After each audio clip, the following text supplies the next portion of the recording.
जब आंखों में अरमान लिया, मंजिल को अपना मान लिया, फिर मुश्किल क्या आसान क्या, जो ठान लिया सो ठान लिया। वंश।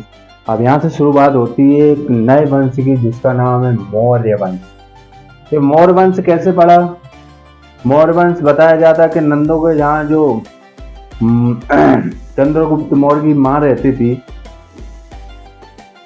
उसी का नाम मूरा था। मूरा से मौर्य वंश मौर्य पड़ा। चंद्रगुप्त मौर्य अपने माँ का नाम लगाता तो मौर्य और मौर्य।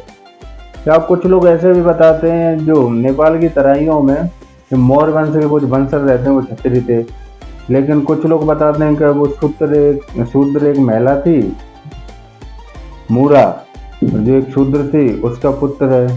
अब ये शूद्र और क्षत्रिय का जो भी हो, इसका कोई सवाल नहीं। अगर इसकी जो ठोस जानकारी मिलती है उस समय के कालखंड में, जो इसकी एकदम लिखित जानकारी मिलती है, तो इंडिका पुस्तक से इसका अच्छा स्रोत है, और कौटिल्य महाराज की अर्थशास्त्र से मिलती है।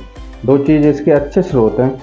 बताया जाता है बौद्धों के ग्रंथों से भी मिलती है इसकी जानकारी कि चंद्रगुप्त मौर्य ने कहाँ से कैसे शासन किया और कैसे इसका उत्थान हुआ।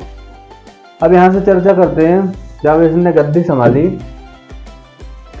322 और 323 बीसी में, जब इसने गद्दी संभाली, तो उस टाइम क्या था, जब नंद को मारा गया तो उसके सेकंड अनुयायी थे, उसके सेकंड समर्थक थे, तो वो तो कुछ चाल चलेंगे।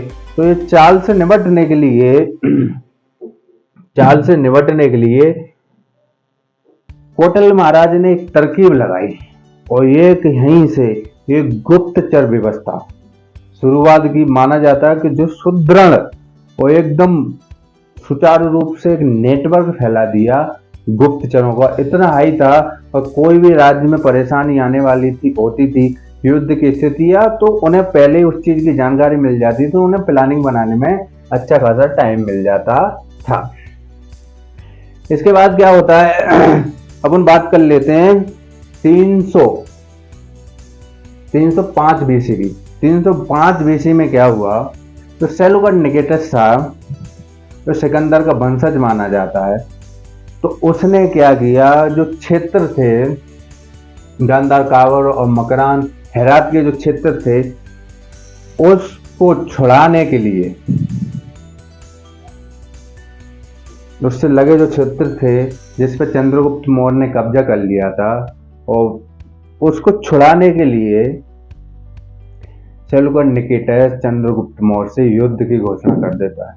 जब युद्ध होता है, जब सेलुकड निकेटस हार की कगार पे होता है, तब बताया जाता है कि उसकी जो लड़की थी हेलेना, वो एकदम खुले हुए बाल और सीबीएसई बोर्ड से पढ़ी हुई, भैया इंग्लिश मीडियम वाली, और जुल्फे लहराती हो, तर्बान लेके निकलती है। तो बताते हैं कि चंद्रगुप्त मौर्य का यहीं पे मतलब मन और दिल उसके मतलब प्रेम हो जाता है, और इससे युद्ध की समाप्ति भी मानी जाती है, एक समझौता भी माना जाता है, और सेलुकड निकेटस ने अपनी पुत्री की शादी चंद्रगुप्त मौर्य से कर दी। लेकिन जब युद्ध चल रहा था, तो सारा बैल, जब युद्ध ही करना था तो शादी क्यों की, लेकिन समझौते के लिए की। तो कहा जाता है कि उसने कहा अभी तो युद्ध चल रहा था, उसके मन में आया विचार, तो उसने एक अपना गुप्तचर चंद्रगुप्त के महल में, जिसका नाम था मेगस्थनीस, उसको भेजा, तो कोई हमारी बेटी को मार ढाल हो या परेशानी आए तो उसकी जानकारी हमें दे जाए। और इसी समय दहेज में, जब शादी हुई, इसी समय दहेज में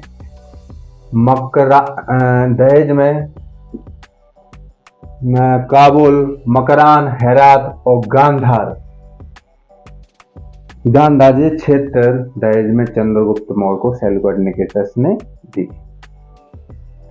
हालांकि दहेज लेना तो बहुत ही गलत बात है, लेकिन उस समय ये दहेज नहीं था, ये राजाओं का क्षेत्र विस्तार करने का एक तरीका था, जैसे विवाह संबंध बना के वो एक क्षेत्र विस्तार करते थे।